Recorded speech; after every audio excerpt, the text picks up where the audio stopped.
So hello guys, now we'll mount our action camera on my helmet. That's the Steelbird SBA one. But like the helmet, this helmet has few issues. Like here's a gap over here. So like we need to cut out the adhesive tape, the 3M tape that is provided in the SJCAM box, and we'll put it here.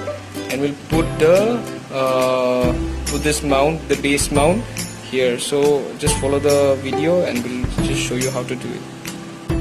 So look guys, as you can see, we have filled the gap with the 3M adhesive tape that is available in the SJCAM box itself. So after putting the base in the helmet, you need to put this J mount, which will get in your SJCAM 4000 box, and we'll put it in this way. We'll just press it and we will just put in like this. I'll show it to you. Like just press it and just push it in this way and it's fixed.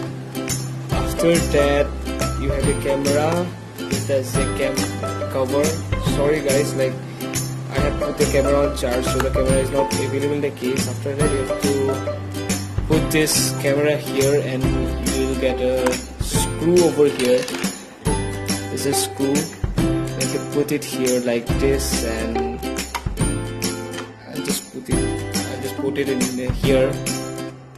After you have the screw here, you have to put it in the hole like this. Sorry, I messed up. Hole like this, and you have to just tighten it. And your action camera setup on your Steelbird SBA one is ready. So guys, if you enjoyed the video, just press the like button and hit the subscribe button. And I'll put the link to buy this camera. You can buy the camera from the link. Thank you guys, keep supporting.